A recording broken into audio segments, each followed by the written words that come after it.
1 to 5.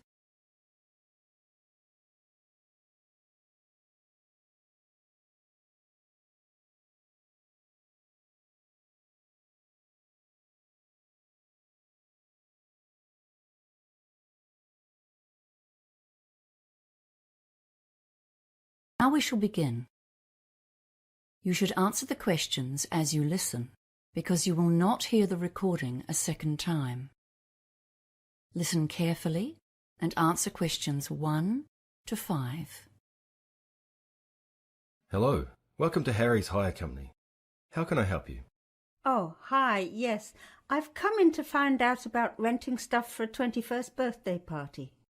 Yes, of course. First of all, what date is the party? It's next Saturday. That was the closest we could get to the actual birthday, which is the 22nd of November. Gosh, it's hard to believe it was 21 years ago. Seems like yesterday. So the 18th of November? No, sorry. I meant the following Saturday, the 25th. Okay, we have just about everything here. Tableware, marquees, you name it, we rent it. What size of event are we talking about here? Yes, that's a good question. We were planning to have about 40 people, but you know how these things grow, and it went up to 60 at one stage. I think it's back to 55 now. Yes, that's right. It was all getting a bit out of hand. Okay, and what kind of catering and entertainment are you having? We can help with entertainment hire too.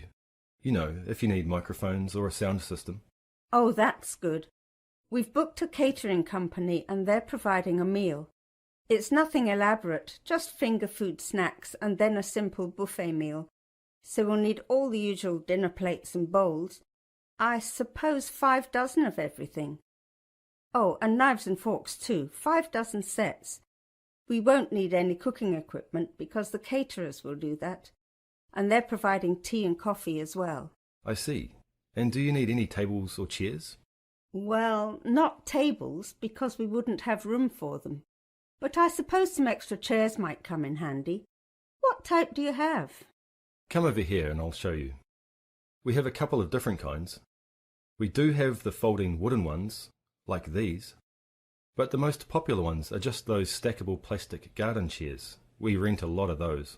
Yes, the plastic ones look great. Maybe 40 of those. Okay. I'm making a list here as we speak. Was there anything else? Oh, do you want small or medium glasses? People generally want both sizes. Yeah, better get both kinds. 4 dozen of each. And what else? The caterers are supplying a punch bowl, so that's okay. Oh, I know. What about 6 ice buckets for keeping the drinks cold? We're providing all the drinks because I have a friend who's helping us with that. I suppose this is going to get very expensive. Before you hear the rest of the conversation, you have some time to look at questions 6 to 10.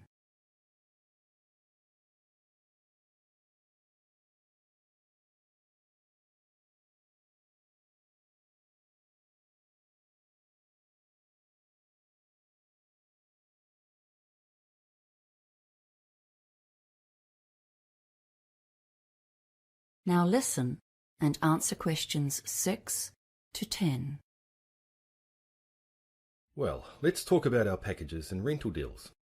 Firstly, what day do you want to collect the equipment? Oh, I'm not sure. Does that make a difference to the price? Well, the weekend package deal is to pick up after 5 p.m. on Friday and drop off before 10 a.m. on Monday. That will be $1,600 plus tax. If you want to save a bit of money, you can collect the equipment on the day of the party before 5 p.m. and drop off on the Monday before 10 a.m. and that will be $1,350 plus tax. That's called the same day package. Your party numbers come between our small and medium price packages, I'm afraid. So in fact, you could rent a few extra of everything for the same price. I see. Well, we're not inviting more guests. I think we have quite enough already. Are there any other hidden charges with those packages? No, not really. But if you want us to drop off and pick up at your house, there is an extra home delivery charge of $50, provided you live within 10 kilometres of here. Oh, and if you want to take out breakage insurance, that's a $60 flat fee. Otherwise, you pay for every item you break at the replacement cost. Wow, so how much is that then? I bet that soon adds up. Well, yes, it does a bit. Let's see. Tableware is $3.55 a piece, small glasses are $3.50, and medium glasses are $4.40. Oh, and if you break a chair, they're expensive, $15 each, and you'll be surprised what happens when the party gets going. Yes, insurance sounds like a good idea. And I think I'll take the weekend package deal, thanks. It's much more convenient, isn't it? And not much more expensive. Okay, so let's take a few details then. Your name? Oh, it's Susan Millins. Is that Miller? No, it's Millins. Right, and your address, please? 28B Sandstone Close, Martinsborough.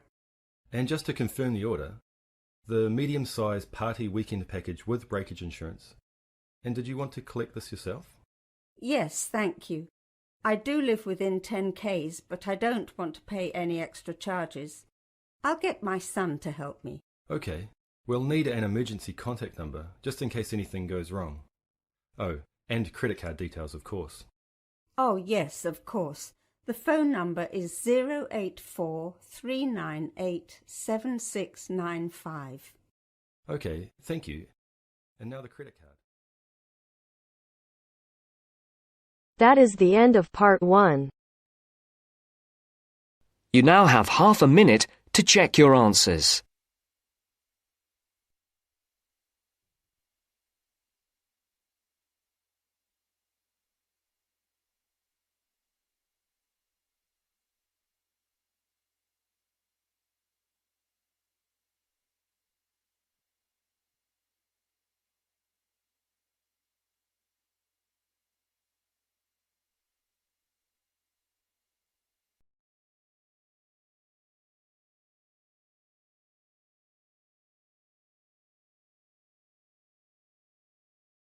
Now turns to part 2. Part 2.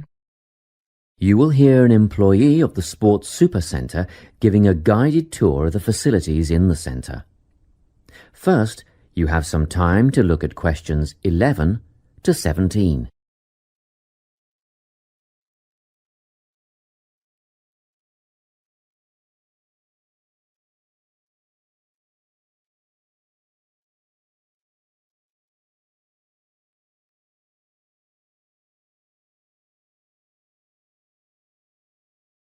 Listen carefully and answer questions 11 to 17.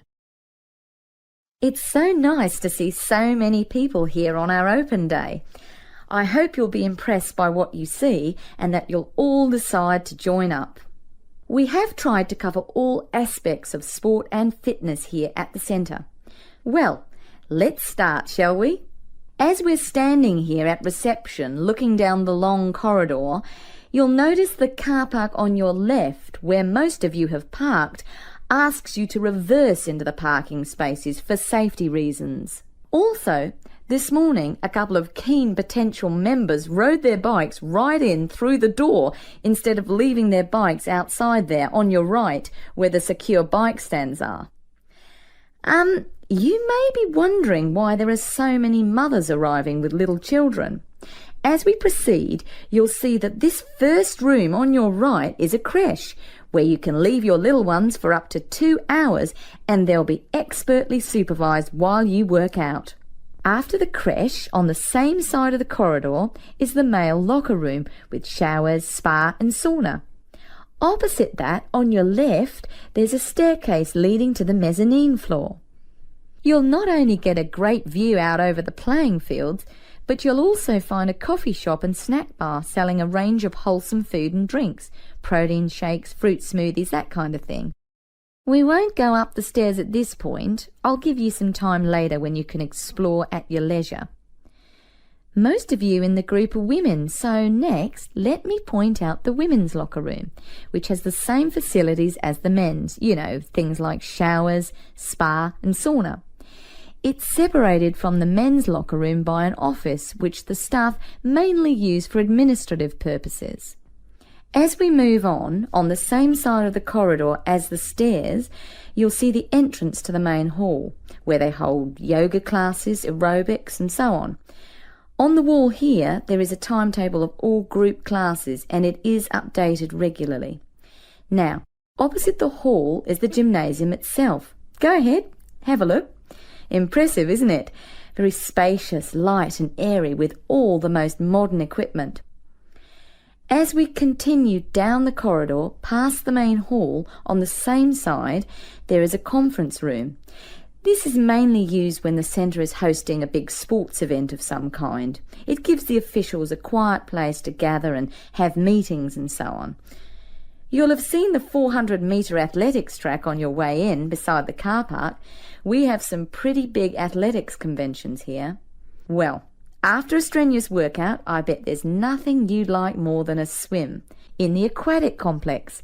But first, these rooms on our right are all part of the sports medicine clinic, where you have access to a doctor, physiotherapist, massage therapist, podiatrist, and even a sports psychologist if you need one. Of course, you'll need to make appointments, but if you have any questions, just pop in and see the clinic receptionist and she'll help you out. Okay, let's go through the turnstile ahead of us. And here we are, in the aquatic centre. Turn left, past the pool shop where you can buy or hire goggles, swim caps and such like, and we're outside, poolside. Beautiful, isn't it? Especially on a day like today. Go on, dip your toes in the water, and if that's not warm enough for you, then I'll take you to the indoor pool, which is less than half the size, but heated to 32 degrees. Let's go back past the pool shop and through the double doors to the indoor pool. Well, that's all I have time to show you. Let's go back to the reception area, and if you like, we can run through some details about opening hours, membership and so on. Before you hear the rest of the talk, you have some time to look at questions 18 to 20.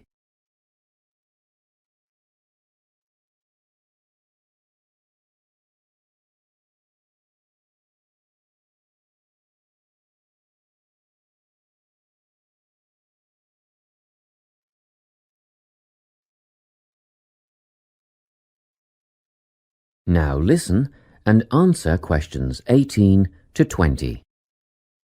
Now, in this brochure, you'll see the opening hours. The centre is open 7 days from 5 a.m. to 9 p.m. Monday to Friday, except for public holidays, which follows Sunday's timetable. On Saturdays, we open at the same time as weekdays and close a little earlier. So that's 5 a.m. to 7 p.m. on Saturdays, and on Sundays everyone gets a sleep in. You can come in between 7 a.m. and 5 p.m. Membership fees cover access to the gym, group classes and the pool. But if you want to join a swim squad to train with a coach, you should inquire at reception for prices and timetables. In the gym, personal training is available from one of our dedicated team of trainers, and reception will have more information on who is free when and what hourly rates apply. However, there is always a certificated instructor on hand in the gym at all times for advice and help. And once your membership is paid, you are entitled to a free health assessment, and you'll get a program designed to meet your own particular needs. You'll need to book a time for this with the gym instructor. Now, if you're a mum or dad, remember you can leave your children in the creche. They take babies from 6 weeks old. Bookings are essential though, and you'll have to check the website for times and pricing. Members are also entitled to tennis lessons on a Tuesday or Thursday from 9 till 10:30, but bookings are essential, so ring Natalie. Her number is here in the brochure to reserve a place. Well, I think that's it. Any questions?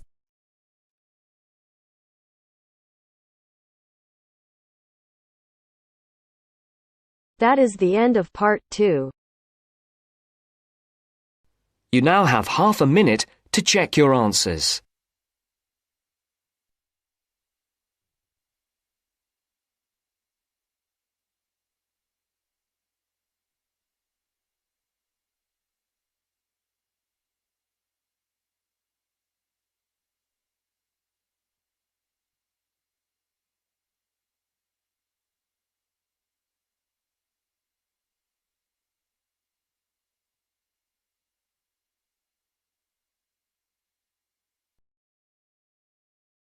Now turns to Part 3.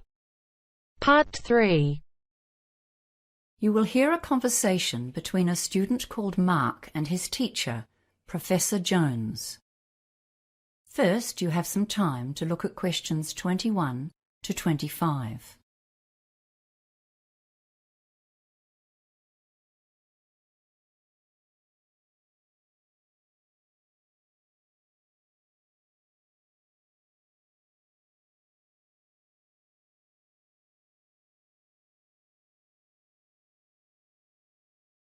Now listen carefully and answer questions 21 to 25.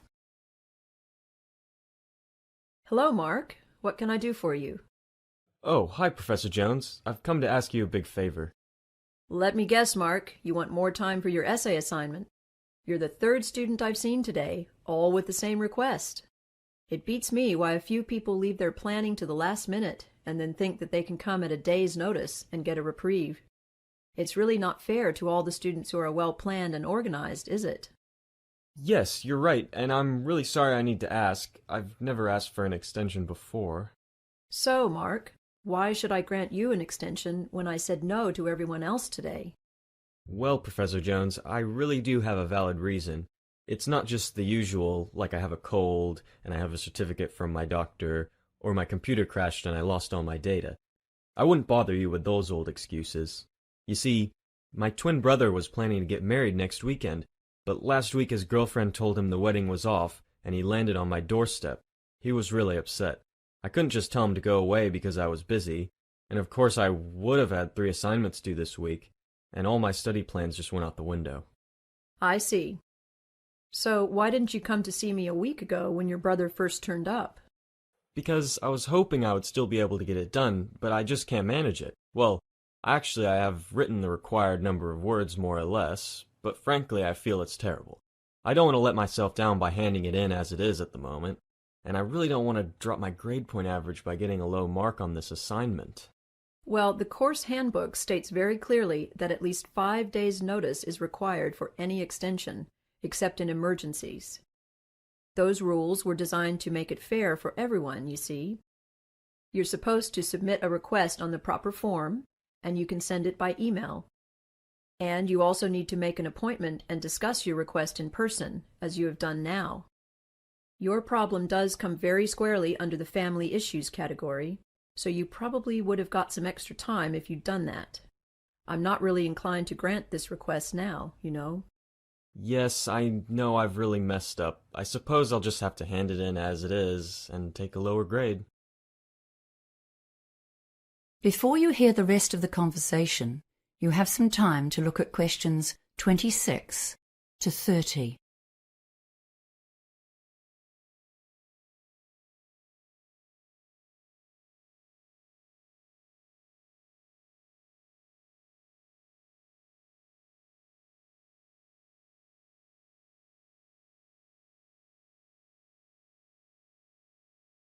Now listen and answer questions 26 to 30.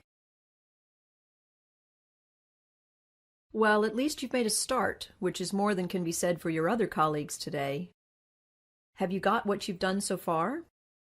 Come on, we'll look through it together, and I'll see if I can make a few suggestions for a quick fix. How about that? Oh, thank you. Yes, here it is on my laptop. Well, let's see. Let's start with the bibliography. Yes, you've consulted most of the sources I suggested, but you don't have any references of your own, and that was part of the task, wasn't it? You need at least 3 references of your own, see? Yes, I know. I did find one more. McDonald and Ferris, 2014. Okay, that's a good one. I suggest you look at their reference list too, and chase up a couple more from there. You should be able to find everything you need in the online library databases, especially LanguageLine. Yes, okay. So what about the essay structure and the argument? Are they okay, or am I barking up the wrong tree? Well, you just seem to jump straight into your first point here. I'm not sure where your essay is going. Where's the introduction? Oh, right. I always leave that till the end, and write it after I've finished the rest of the essay. That way, it ties into what I've already written. Well, that's what we were taught in the study skills course, anyway. Yes, and you're quite right. So tell me about your ideas. What's your main argument?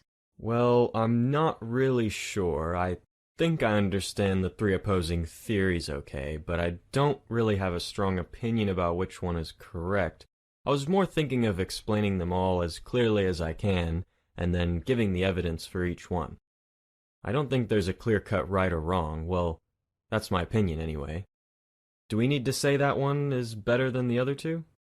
No, you don't. And what you are planning to do is often the best way to go about it.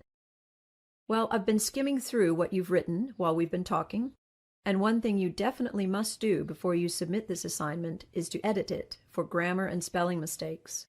There are a lot of errors here, just simple things that are easy to fix. But still, I can see you've done the basic work, and I do sympathize with your brother. It must be very difficult for him. So I'll give you 1 extra day on this essay. Oh, thank you, Professor Jones. Thank you. I'll hand it in before 5 p.m. on Wednesday, then. Yes, that's the final deadline. Goodbye now.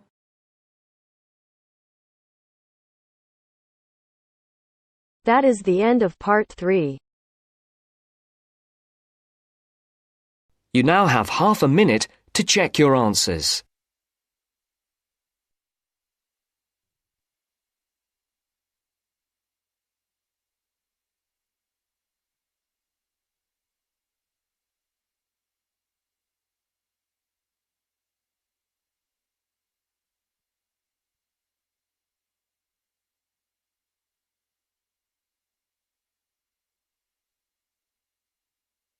Now turns to part 4. Part 4.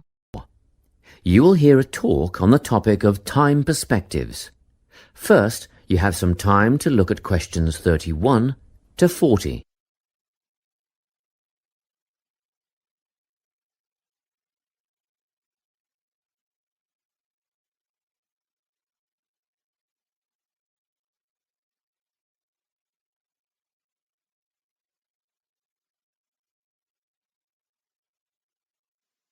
Listen carefully and answer questions 31 to 40. Today, I'm going to be talking about time. Specifically, I'll be looking at how people think about time and how these time perspectives structure our lives. According to social psychologists, there are 6 ways of thinking about time, which are called personal time zones. The first 2 are based in the past.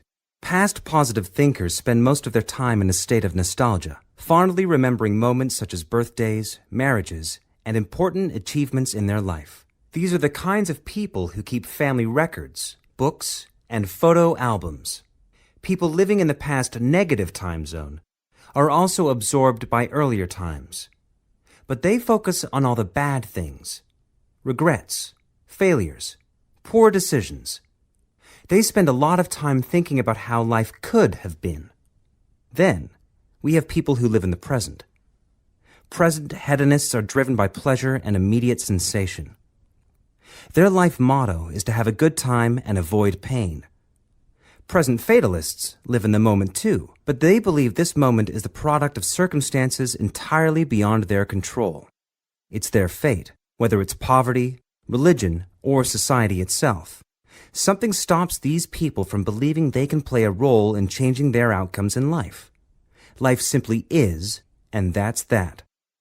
Looking at the future time zone, we can see that people classified as future active are the planners and go-getters. They work rather than play and resist temptation. Decisions are made based on potential consequences, not on the experience itself. A second future-orientated perspective, future fatalistic, is driven by the certainty of life after death and some kind of a judgment day when they will be assessed on how virtuously they have lived and what success they have had in their lives. Okay, let's move on. You might ask, how do these time zones affect our lives? Well, let's start at the beginning. Everyone is brought into this world as a present hedonist. No exceptions. Our initial needs and demands, to be warm, secure, fed, and watered, all stem from the present moment. But things change when we enter formal education. We're taught to stop existing in the moment and to begin thinking about future outcomes. But did you know that every 9 seconds a child in the USA drops out of school? For boys, the rate is much higher than for girls. We could easily say, well, boys just aren't as bright as girls. But the evidence doesn't support this. A recent study states that boys in America, by the age of 21, have spent 10,000 hours playing video games. The research suggests that they'll never fit in the traditional classroom, because these boys require a situation where they have the ability to manage their own learning environment. Now, let's look at the way we do prevention education. All prevention education is aimed at a future time zone. We say, don't smoke or you'll get cancer. Get good grades or you won't get a good job. But with present-orientated kids, that just doesn't work. Although they understand the potentially negative consequences of their actions, they persist with the behavior because they're not living for the future. They're in the moment right now. We can't use logic, and it's no use reminding them of potential fallout from their decisions or previous errors of judgment. We've got to get in their minds just as they're about to make a choice. Time perspectives make a big difference in how we value and use our time. When Americans are asked how busy they are, the vast majority report being busier than ever before. They admit to sacrificing their relationships, personal time, and a good night's sleep for their success. 20 years ago, 60% of Americans had sit-down dinners with their families, and now only 20% do. But when they're asked what they would do with an 8-day week, they say, that'd be great. They would spend that time laboring away to achieve more. They're constantly trying to get ahead, to get toward a future point of happiness. So, it's really important to be aware of how other people think about time. We tend to think, that person's really irresponsible, or that guy's power hungry. But often, what we're looking at is not fundamental differences of personality, but really just different ways of thinking about time. Seeing these conflicts as differences in time perspective, rather than distinctions of character, can facilitate more effective cooperation between people and get the most out of each person's individual strengths. That is the end of part 4. You now have half a minute to check your answers.